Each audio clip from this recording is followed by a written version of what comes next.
El Sol de Abril brillaba intensamente sobre los jardines del Palacio de Buckingham cuando Sarah Thompson, una enfermera de cuidados paliativos de 34 años, se acercó timidamente hacia el guardia real, que montaba vigilancia frente a la entrada principal.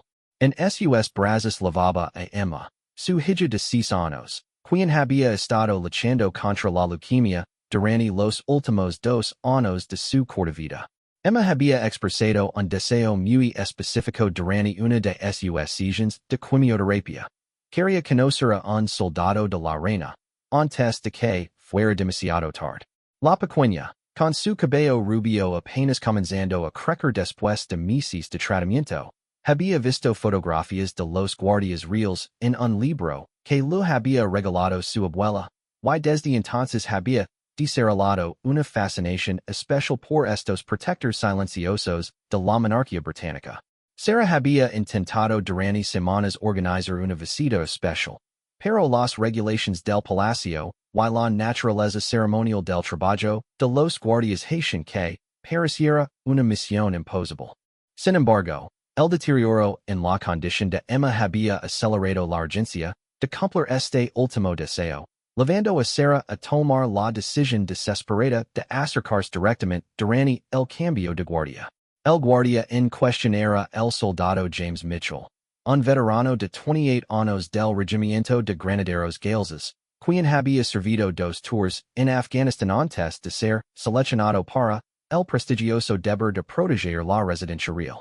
Mitchell había sido entrenado rigurosamente para mantener su compostura sin importar las circunstancias. Turistas ruidosos, protestas políticas, condiciones climáticas extremas, e incluso provocaciones deliberadas no debían afectar su postura perfecta y su expresión neutral. Durante sus 3 años de servicio en Buckingham, Mitchell había desarrollado la reputación de ser inquebrantable. Sus superiores lo consideraban un ejemplo perfecto de disciplina militar, y sus compañeros lo respetaban por su capacidad de permanecer inmóvil durante horas sin mostrar el menor signo de fatiga o distracción. Sin embargo, nada en su entrenamiento lo había preparado para lo que estaba a punto de suceder. Cuando Sarah se acercó con Emma en brazos, Mitchell notó inmediatamente algo diferente en esta interacción. A diferencia de los típicos turistas que intentaban hacerlo reír o reaccionar, esta mujer se movía con una delicadeza y desesperación que era palpable. Emma, envuelta en una manta rosa a pesar del calor primaveral, miraba hacia Mitchell con unos ojos azules enormes que brillaban con una mezcla de admiración y una sabiduría que parecía demasiado madura para su edad. Disculpe, susurró Sarah, su voz temblando ligeramente. Mi hija Emma siempre ha sonado con conocer a un guardia real. Ella está muy enferma, y los doctores dicen que no le queda mucho tiempo. ¿Sería posible que usted pudiera, tal vez solo sonreír? Mitchell sintió como a su corazón se detuviera por un momento. A través de su visión periférica, podía ver a Emma mirándolo con una sonrisa débil pero genuina. Sus pequeñas manos aferradas a un oso de peluche vestido, con un uniforme de guardia real en miniatura. La niña levantó una mano temblorosa y le hizo un pequeño saludo militar, claramente practicado pero ejecutado con la seriedad de alguien que entiende la importancia del momento. El protocolo era claro. Los guardias reales no debían romper su personaje bajo ninguna circunstancia durante el servicio activo. Cualquier desviación de este protocolo podía resultar en medidas disciplinarias severas, incluyendo la remoción del prestigioso puesto. Mitchell había visto a compañeros ser transferidos por infracciones menores, y entendía que su carrera militar podría estar en juego. Sin embargo, mientras miraba a Emma, Mitchell sintió que algo fundamental se desplazaba dentro de él.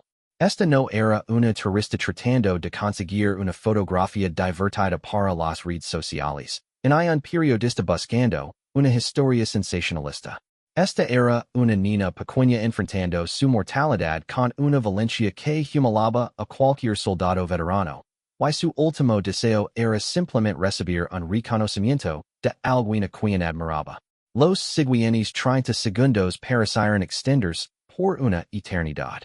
Mitchell luchó internamente entre su deber profesional y su instinto humano, Mientras Emma continuaba mirandolo con esa sonrisa esperanzada. Sarah permanecía inmóvil, claramente entendiendo la magnitud de lo que estaba pidiendo, pero dispuesta a arriesgar la humiliación por el bien de su hija. Fue entonces cuando Mitchell tomó una decisión que definiría no solo ese momento, sino que se convertiría en un símbolo de compasión humana que resonaría mucho más allá de los muros del palacio. Lentamente, casi imperceptiblemente al principio, Mitchell comenzó a inclinar su cabeza hacia Emma. El movimiento fue sutil pero deliberado, un reconocimiento silencioso pero profundo del valor de la pequeñina. Luego, en un acto que sorprendió incluso al mismo Mitchell, permitió que una lágrima solitaria rodara por su mejilla mientras mantenía su postura milita. No fue una ruptura dramática de protocolo, sino un momento de humanidad pura que trascendió las reglas y regulations. La lágrima brilló bajo el sol de abril, visible para Sarah, para Emma, y para varios turistas que habían detenido sus conversations para presenciar este intercambio extraordinario. Emma reaccionó con una alegría que iluminó todo su rostro demacrado. Sus ojos se llenaron de lágrimas de felicidad mientras susurraba gracias con una voz apenas audible. Sarah, completamente abrumada por la emoción, también comenzó a llorar, apretando a Emma más cerca de su pecho mientras murmuró palabras de gratitud hacia Mitchell. El momento fue capturado por Jane Reynolds, una fotógrafa de Londres que había venido al palacio para tomar fotografías arquitectónicas para un proyecto personal. Reynolds, quien inicialmente había estado enfocada en capturar la grandeza de los edificios reales, se encontró siendo testigo de algo mucho más poderoso. Su fotografía del intercambio, tomada desde una distancia respetuosa, capturaría no solo la imagen, sino la esencia emocional del momento. En la fotografía, se puede ver a Mitchell manteniendo su postura perfecta mientras una lágrima visible desciende por su rostro, a Emma sonriendo radiante en los brazos de su madre, y a Sarah con una expresión de gratitud y alivio profundos. La imagen se convertiría más tarde en un símbolo viral de compasión humana, pero en ese momento, era simplemente un intercambio privado entre tres personas conectadas por un momento de pura humanidad. Después de aproximadamente 2 minutos, Sarah se alejó lentamente, levando a Emma, quien continuó saludando a Mitchell hasta que desaparecieron entre la multitud de turistas. Mitchell permaneció en su puesto por las siguientes 4 horas de su turno, pero algo había cambiado fundamentalmente en él. El resto del día pasó en una reflexión silenciosa sobre el poder de los pequeños actos de bondad y la responsabilidad que todos tenemos hacia nuestros semejantes, especialmente hacia los más vulnerables. Esa noche, Mitchell escribió en su diario personal: Hoy entendí que ser un verdadero guardián no se trata solo de proteger edificios o tradiciones, sino de proteger lo que es más precioso en la humanidad, nuestra capacidad de conectar y cuidar unos a otros, especialmente en los momentos más difíciles. La historia de Mitchell y Emma se extendería más allá de ese día de abril, tocando vidas en todo el mundo y recordando a millones de personas que detrás de cada uniforme, cada rol profesional, y cada responsabilidad pública, existe un corazón humano capaz de extraordinaria compasión. El viento frío de noviembre azotaba los terrenos del Palacio de Windsor cuando María Rodríguez, una mujer de 52 años originaria de Salamanca, España, se acercó nerviosa hacia la entrada donde 2 guardias reales monaban vigilancia.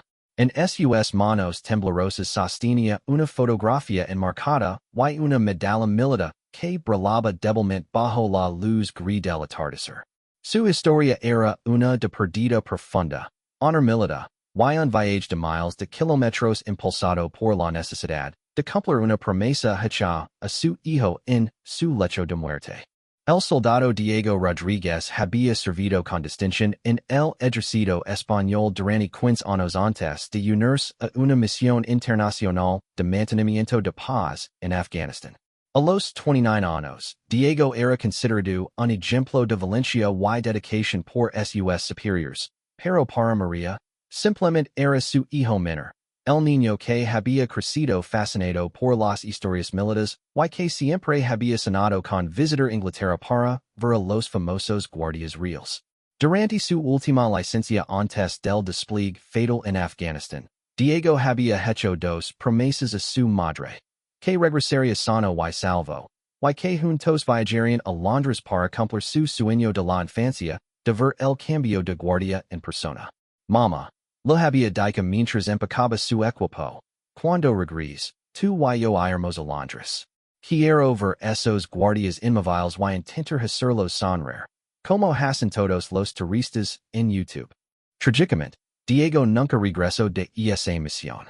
Una bomba improvisada había terminado con su vida y los de tres compañeros mientras patrullaban una aldea remota en la provincia de Helmand. María recibió la noticia un martes gris de septiembre, junto con la medalla póstuma al valor que ahora lavaba en sus manos. En los meses que siguieron al funeral, María se sumió en un dolor que parecía interminable, pero una idea comenzó a germinar en su mente. Haría ese viaje a Londres en nombre de Diego. Los dos guardias de servicio esa tarde de noviembre eran el cabo William Harrison, de 26 años, del regimiento de Coldstream Guards, y el soldado Alexander McBride, de 24 años, de los granaderos irlandeses. Ambos eran veteranos de combate que habían servido en operations internacionales, y ambos entendían íntimamente el costo del servicio militar. Harrison había perdido a dos compañeros cercanos durante su servicio en Irak, mientras que McBride había sido herido por un artefacto explosivo improvisado durante su segundo tour en Afganistán. Cuando María se acercó a ellos, su nerviosismo era evidente. Su inglés era limitado, pero había practicado las palabras que quería decir durante semanas antes de hacer el viaje desde España. Con voz temblorosa y un marcado acento español, comenzó a explicar su historia. Disculpen, por favor. Mi hijo, él era soldado. Él murió en Afganistán. Él siempre quiso venir aquí, ver guardias reales. Yo vine por él. Harrison y McBride, entrenados para permanecer inmóviles y impasibles, sintieron inmediatamente el peso emocional del momento. A través de su visión periférica, podían ver a María sosteniendo la fotografía de Diego en su uniforme militar español, su rostro joven y sonriente contrastando dolorosamente con las lágrimas que comenzaban a formar en los ojos de su madre. La medalla militar en su otra mano capturaba la luz, un recordatorio tangible del sacrificio que había llevado a esta mujer a viajar tan lejos. María continuó hablando, su voz quebrándose con la emoción. Él me dijo que vendríamos juntos. Él quería saludar a ustedes, como soldado a soldado. Yo no sé si está bien, pero puedo hacer el saludo por él. ¿Pueden ustedes? Su voz se desvaneció, incapaz de completar la pregunta, pero el mensaje era claro. En ese momento, algo extraordinario comenzó a desarrollarse. Harrison, quien había estado luchando contra sus propias emociones desde que María comenzó a hablar, tomó una decisión que definiría su carrera y su vida. Lentamente, con el peso de años de entrenamiento militar trabajando en su contra, Harrison comenzó a levantar su mano derecha en un saludo militar perfecto, manteniendo su postura erguida pero dirigiendo claramente el gesto hacia la fotografía de Diego. McBride, viendo a su compañero romper el protocolo por una causa tan noble, siguió el ejemplo. Su saludo fue igualmente preciso y lleno de respeto. Dos soldados honrando a un hermano quedo, que nunca habían conocido pero cuyo sacrificio entendían completamente. El momento se extendió por varios segundos, tiempo suficiente para que María comprendiera plenamente lo que estaba sucediendo. La reacción de María fue inmediata y intensa.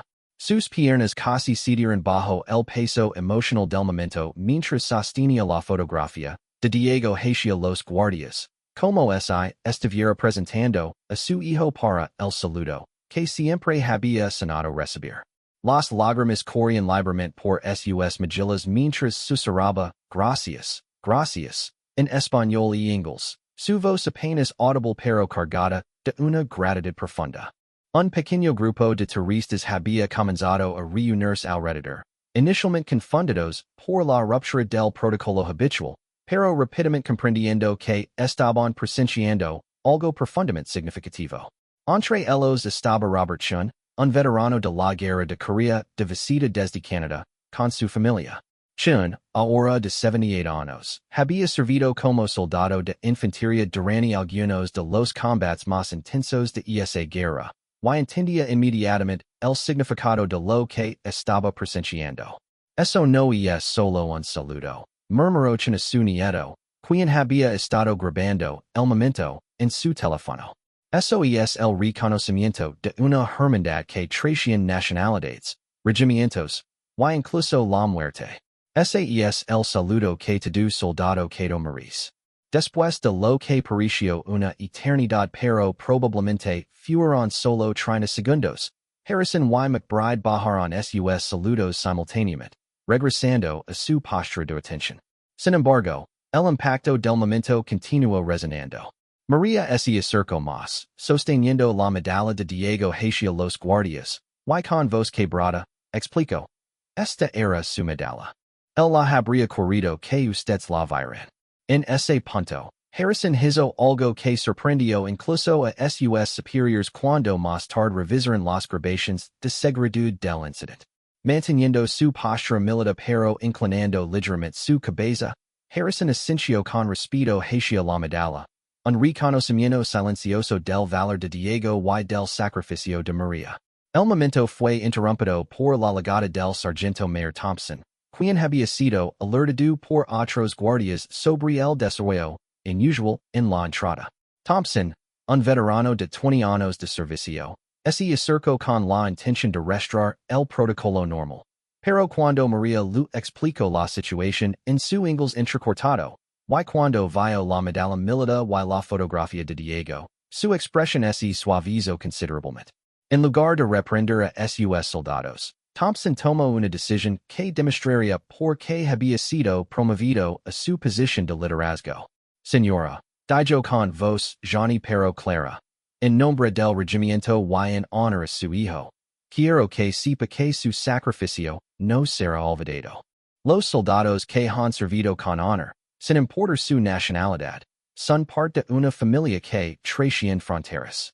Thompson luego se dirigió a Harrison y McBride. Soldados, regresan a sus posiciones. Lo que han hecho hoy honra no solo a este regimiento, sino a todos los que han servido. No hubo reprimenda, no hubo mención de violaciones de protocolo. En su lugar, hubo un reconocimiento silencioso de que algunos momentos trascienden las reglas y regulations. Mientras María se preparaba para partir, sosteniendo la fotografía de Diego contra su pecho, se volvió una vez más hacia Harrison y McBride. Con una sonrisa a través de sus lágrimas, les dijo, mi Diego él habría estado tan orgulloso de conocer soldados como ustedes. Gracias por dar el saludo que él merecía. Esa noche, Harrison escribió una carta a su propia madre, algo que no había hecho en meses. En ella, describía el encuentro con María y reflexionaba sobre el verdadero significado del servicio militar, no solo la protección de intereses nacionales, sino la preservación de los valores humanos fundamentals de honor, respeto y solidaridad. McBride, por su parte, comenzó a participar en actividades de apoyo a familias de soldados caídos, inspirado por el valor de María para emprender ese viaje emocional a Londres. Si una madre puede viajar miles de kilómetros para honrar a su hijo caído, reflexionó más tarde. Lo menos que puedo hacer es asegurarme de que otras familias militares reciben el apoyo que merecen.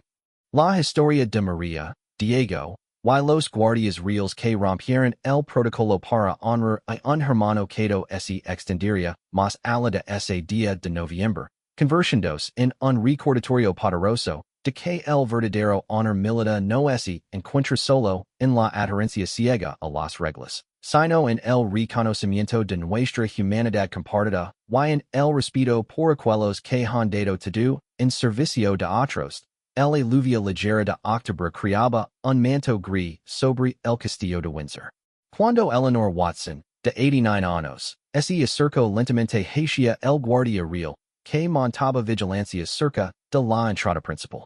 apoyándoos pasadamente en su bastón de madera talada. Eleanor se movía con la determinación de alguien que había vivido casi un siglo pero aún tenía una misión importante que completar.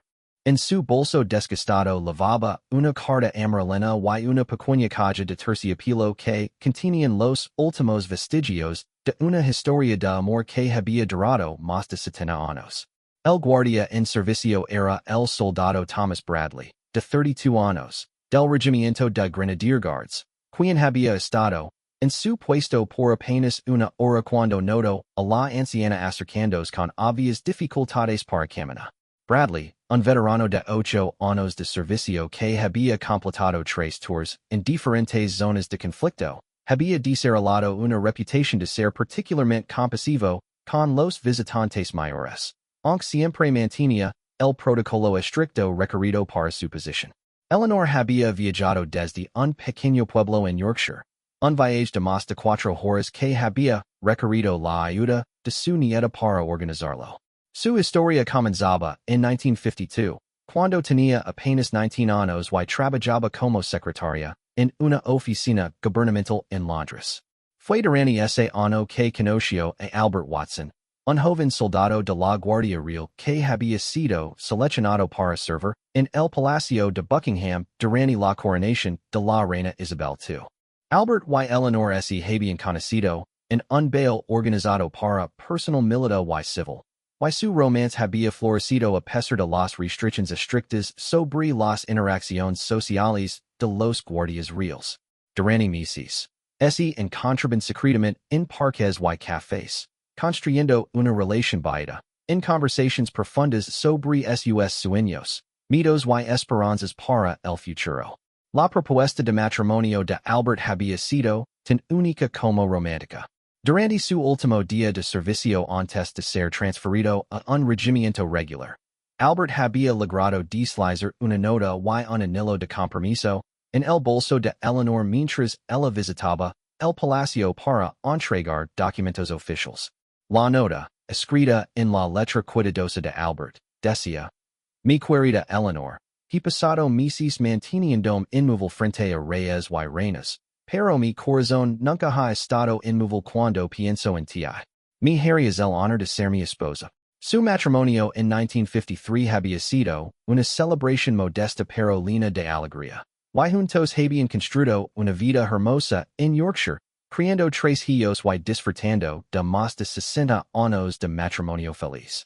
Albert había trabajado como carpintero después de su servicio militar, pero siempre había conservado un cariño especial por sus días como guardia real, a menudo contando a Eleanor y a sus hijos historias sobre la dignidad y el honor de servir a la corona. Cuando Albert felició 3 meses antes de la visita de Eleanor al castillo, sus últimas palabras habían sido una petición específica. Con voz débil pero clara, había pedido a Eleanor que llevara su medalla de servicio de la Guardia Real de vuelta a Windsor, para que pudiera completar el círculo de su vida de servicio. También le había pedido que entregara una carta que había escrito años antes, dirigida a cualquier guardia real que estuviera dispuesto a escucharla. Ahora, parada frente a Bradley con la lluvia empapando lentamente su abrigo negro, Eleanor lucaba por encontrar las palabras correctas para explicar su misión extraordinaria. Disculpe, joven, comenzó con voz temblorosa pero determinada. Mi esposo fue guardia real aquí, en 1952. El felicio hace poco. Y me pidió que trajera algo de vuelta aquí. Bradley, manteniendo su postura perfecta pero claramente atento a cada palabra de Eleanor, pudo ver inmediatamente que esta no era una visita turística típica. La dignidad con la que Eleanor se dirigía a él, la reverencia en su voz cuando mencionaba el servicio de su esposo, y la obviedad de que este viaje había requerido un esfuerzo considerable de su parte, todo contribuía a crear un momento que trascendía el protocolo normal. Eleanor continuó, su voz fortaleciéndose con la emoción. Albert sirvió durante la coronación de su majestad. Él siempre decía que fueron los días más orgullosos de su vida, poder servir a la corona durante un momento tan histórico. Antes de morir, me pidió que trajera su medalla de vuelta aquí, YK entregara una carta que escribió para sus hermanos guardias. Con manos temblorosas, Eleanor extrajó de su bolso la medalla militar de Albert, que brillaba a pesar de los años, y la carta amarillenta que había sido preservada cuidadosamente durante décadas. Bradley podía ver que la medalla era genuina, una medalla de servicio de la Guardia Real de la década de 1950, con las inscripciones apropiadas y el desgaste que venía del uso y del cuidado amoroso a lo largo de los años. ¿Sería posible? Preguntó Eleanor, extendiendo la carta hacia Bradley. ¿Que usted pudiera leer esta carta? Albert la escribió para ustedes, sus hermanos en servicio. Él quería que supieran lo orgulloso que estaba de haber formado parte de esta tradición. En ese momento, Bradley enfrentó una de las decisiones más difíciles de su carrera militar. El protocolo era absolutamente claro. Los guardias en servicio activo no debían romper su personaje ni involucrarse en conversaciones extensas con civiles. Aceptar y leer una carta personal constituiría una violación flagrante de múltiples regulations.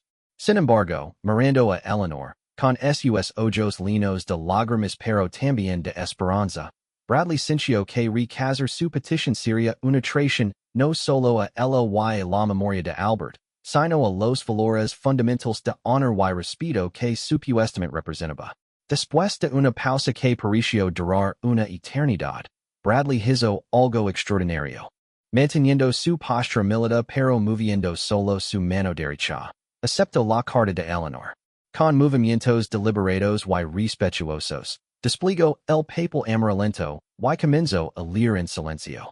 La carta de Albert, escrita con la caligrafía cuidadosa de alguien que valoraba las palabras, decía: A mis hermanos guardians, mi nombre es Albert Watson, y tuve el honor de servir como guardia real durante 1952 y 1953. Si alguien está leyendo esta carta, significa que mi querida esposa Eleanor ha cumplido mi último deseo de traer mis palabras de vuelta a ustedes. Durante mi tiempo de servicio, aprendí que ser guardia real significa más que mantenerse inmóvil o proteger edificios. Significa ser custodio de algo más grande que nosotros mismos, la dignidad, la tradición, y la continuidad de nuestra nación. Cada día que mani guardia, sin el peso de la historia en mis hombres, pero también sin el orgullo de saber que estaba contribuyendo a algo eterno. A los que sirven ahora, sepan que son parte de una hermandad que se extiende a través de generations. Los desafíos que enfrentan, las tentaciones de romper el protocolo, las dificultades de mantener la compostura bajo presión. Todo esto lo hemos enfrentado antes que ustedes, y otros lo enfrentarán después. Pero también sepan esto. El verdadero honor no viene solo de seguir reglas, sino de entender el espíritu detrás de esas reglas. Sirven con orgullo, pero nunca olviden la humanidad que protegen y representan. Mi esposa Eleanor y yo construimos una vida hermosa juntos, y en cada día de felicidad. Record que todo comenzó porque un día tuve el valor de deslizar una nota en su bolso mientras servía aquí. Que el amor siempre encuentra una forma. Con respeto y hermandad eterna, Albert Watson Guardia Real, 1952 to 1953 mientras Bradley leía, Eleanor observaba su rostro, buscando signos de que las palabras de Albert estuvieran teniendo impacto. Aunque Bradley mantuvo su expresión profesional, Eleanor pudo notar un ligero cambio en sus ojos, una suavidad que no había estado allí antes. Cuando Bradley terminó de leer, cuidadosamente dobló la carta y la devolvió a Eleanor. Luego, en un gesto que sorprendió incluso al mismo Bradley, ese permitió un momento de conexión humana genuina.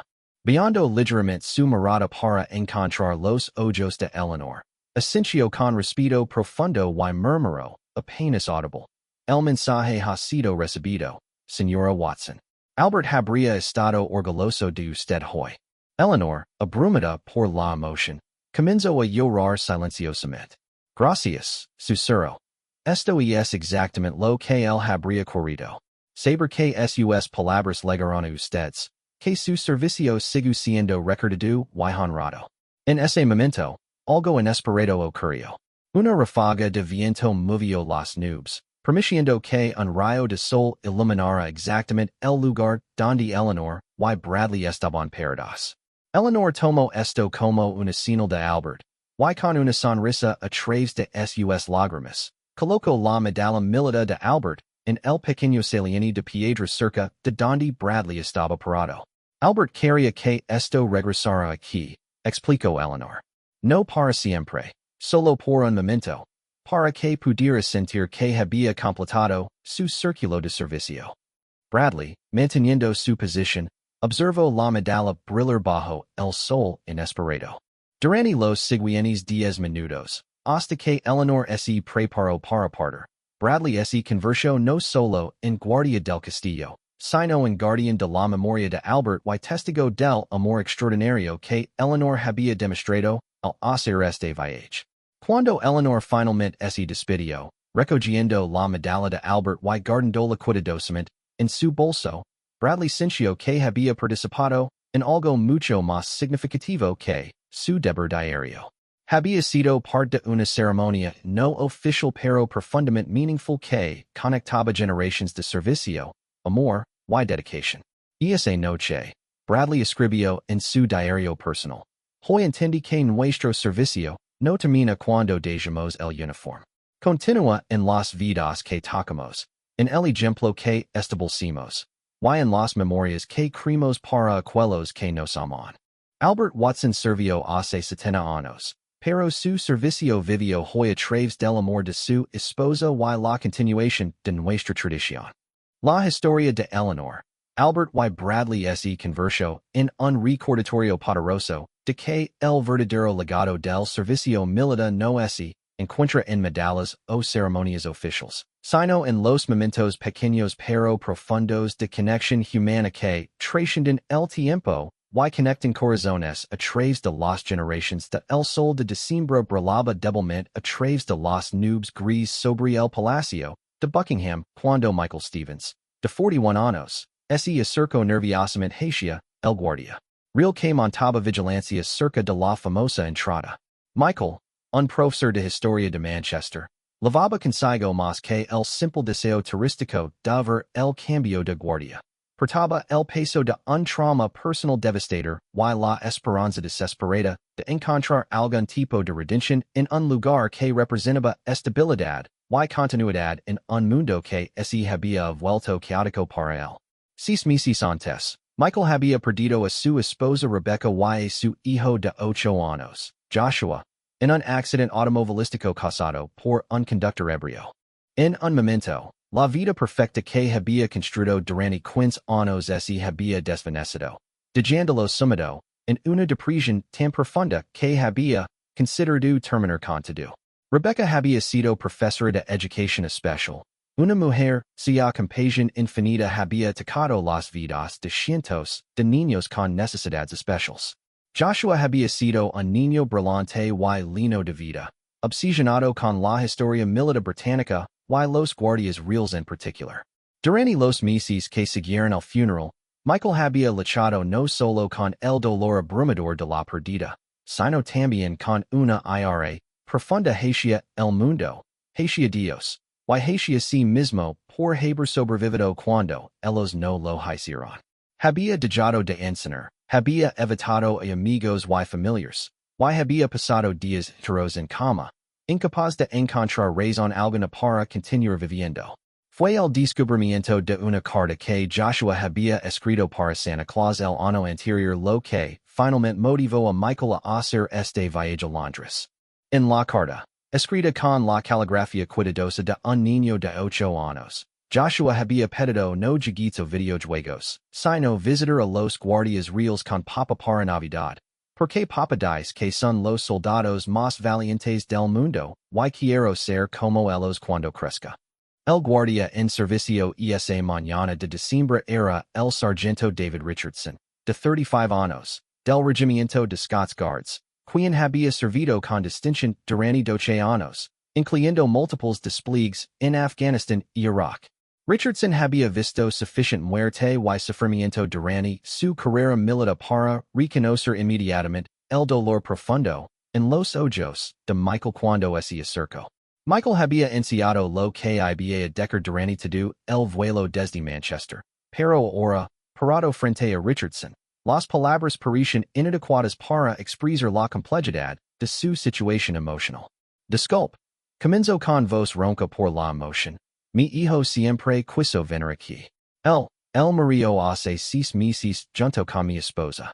Yo prometí que lo traería aquí para Navidad. Richardson, manteniendo su postura militar perfecta, sintió inmediatamente la gravedad del momento. A través de su entrenamiento extensivo, había aprendido a manejar todo tipo de situaciones estresantes, pero nada lo había preparado para enfrentar a un padre devastado por la pérdida, que había viajado cientos de kilómetros para cumplir una promesa hecha a un hijo muerto. Michael continuó, su voz quebrantos. Joshua tenía 8 años. Él estaba obsesionado con ustedes, con la historia militar británica. Tenía libros sobre los guardias reales, uniformes de Jigit. Incluso había aprendido a marchar en formación en nuestro jardín. Todo lo que quería para Navidad era venir aquí, ver a un guardia real de verdad. Con manos temblorosas, Michael extrayó de su chaqueta una fotografía de Joshua vestido con un uniforme de guardia real en miniatura, completo con el famoso sombrero de piel de oso, parado en posición de atención en su jardín trasero. La imagen mostraba a un niño radiante de felicidad, sus ojos brillando con admiración y determinación, claramente emulando a los soldados que tanto admiraba. Yo no sé qué estoy haciendo aquí. Admitió Michael, las lágrimas comenzando a correr por sus mejillas. Los médicos dicen que estoy pasando por las etapas del duelo, que esto es parte de mi preciso designación. Pero yo solo sé que prometí a Joshua que lo traería aquí. Y no puedo romper la única promesa que on puedo cumplir. Richardson, a pesar de años de entrenamiento para mantener la compostura absoluta, sintió que su corazón se partía al escuchar la historia de Michael. Había servido en zonas de guerra, había perdido compañeros en combate, había visto sufrimiento indescriptible, pero hay algo particularmente devastador sobre el dolor de un padre que ha perdido a su hijo que traicionó todas las experiencias previas. En su mente, Richardson lookaba entre su deber profesional y su instinto humano. Sabía que romper el protocolo podía resultar en consecuencias severas para su carrera, pero también sabía que algunas situaciones trascienden las reglas y regulations. Esta era claramente una de esas ocasiones. Después de lo que pareció una eternidad pero probablemente fueron solo unos segundos, Richardson tomó una decisión que definiría no solo ese momento, sino que cambiaría la vida de Michael para siempre. Lentamente, con movimientos deliberados que claramente violaban el protocolo, Richardson se evolvió ligeramente hacia Michael y extendió su mano derecha para tomar la fotografía de Joshua. El gesto fue tan inesperado y tan lleno de compasión que Michael casi no pudo procesar lo que estaba sucediendo. Richardson estudió la fotografía durante varios segundos, observando la alegría pura en el rostro de Joshua, la perfección con la que había adoptado la postura militar, la obviedad de su admiración por los guardias reales. Luego, en un acto que sorprendió incluso el mismo Richardson, comenzó a hablar en voz baja pero clara, dirigiéndose directamente a Michael. Joshua habría sido un excelente guardia, señor. Puedo ver en esta fotografía que entendía la importancia de la postura, de la disciplina, del orgullo, en el servicio. Habría sido un honor servir junto a él. Michael, completamente abrumado por la respuesta inesperada, comenzó a llorar abiertamente. Durante meses, había luchado con la sensación de que Joshua había sido olvidado por el mundo, de que su muerte no había significado nada para nadie excepto para él y Rebecca.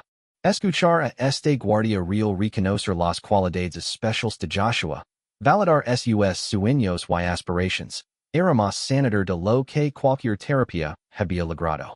Richardson continuó, su voz manteniéndose firme pero llena de compasión genuina. En nuestro regimiento, tenemos una tradición de honrar a aquellos que aspiran a servir, especialmente a los jóvenes que muestran el tipo de dedicación que Joshua obviamente tenía.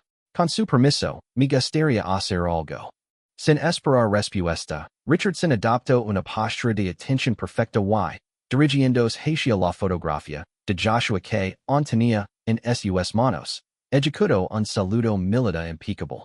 Fue un saludo lleno de respeto, reconocimiento y honor, dirigido no hacia un superior o hacia la realeza, sino hacia un niño de 8 años que había soñado con ser un guardián del reino.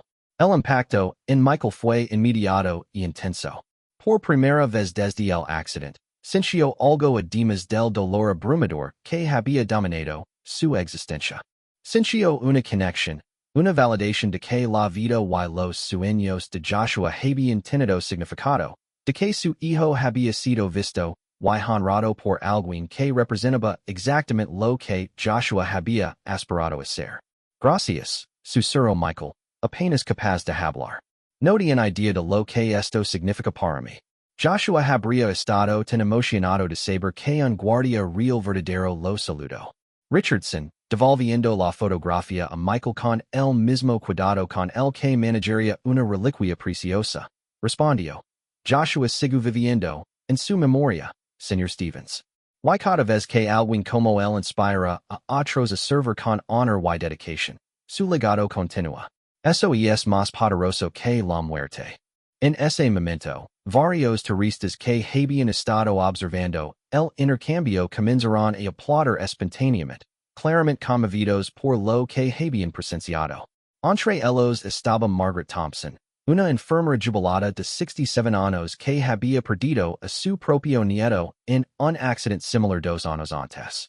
Margaret se acercó a Michael después de que Richardson regresó a su postura oficial y le dijo, he estado viniendo aquí cada año desde que perdí a mi nieto Tommy. Es algo sobre este lugar, sobre estos hombres y mujeres que dedican sus vidas al servicio, que ayuda a sanar el corazón. Michael pasó las siguientes 2 horas en los terrenos del palacio, no como turista, sino como peregrino cumpliendo una promesa sagrada. Tomó fotografías del lugar donde Richardson había saludado a Joshua, compró una postal para enviar a los padres de Rebecca, y simplemente se sentó en un banco cercano, sintiendo por primera vez desde el accidente que tal vez podría encontrar una manera de seguir viviendo. Y esa noche, en su hotel, Michael escribió una carta a Richardson, agradeciendo no solo por el gesto hacia Joshua, sino por recordar que el mundo aún contenía bondad, compasión y honor. La carta decía en parte, hoy usted no solo honró a mi hijo, sino que me salvó la vida. Durante meses he luchado por encontrar una razón para continuar, y hoy encontré una. Asegurarme de que la memoria de Joshua inspira a otros de la misma manera que él fue inspirado por personas como usted. Michael regresó a Manchester con algo que había perdido en el accidente, esperanza. Comenzó a enseñar nuevamente, esta vez incorporando historias sobre el honor, el servicio y la compasión en sus lecciones de historia. Estableció una beca en nombre de Joshua para estudiantes interesados en carreras de servicio público, y comenzó a trabajar como voluntario con familias que habían perdido hijos. Richardson, por su parte, nunca fue formalmente reprendido por romper el protocolo ese día de diciembre. Su oficial al mando, al revisar las grabaciones de seguridad y escuchar los reportes de otros guardias sobre el incidente, tomó la decisión de que algunas acciones trascienden las regulaciones militares y representan los valores más altos del servicio. En su lugar, Richardson fue felicitado por mantener el honor del regimiento y demostrar que el verdadero liderazgo a veces requiere valor moral además de disciplina militar. La historia de Michael, Joshua y Richardson se convirtió en un recordatorio poderoso de que la sanación a menudo viene de los gestos más inesperados, de extraños que se convierten en ángeles. Y de momentos cuando la compasión humana trasciende todas las barreras profesionales y sociales. Demostró que el verdadero servicio no se trata solo de proteger instituciones o seguir órdenes, sino de proteger y honrar lo más precioso en la experiencia humana, nuestros sueños, nuestro amor, y nuestra capacidad de encontrar significado, incluso en medio del sufrimiento más profundo. El saludo que Richardson dio a la fotografía de Joshua ese día de diciembre ese converso en algo más que un gesto de compasión. Ese converso en un puente entre la vida y la muerte, entre el dolor y la sanación, y entre la desesperación y la esperanza renovada. Fue un recordatorio de que incluso en nuestros momentos más oscuros, la bondad humana puede brillar como una luz que guía el camino de vuelta a la vida.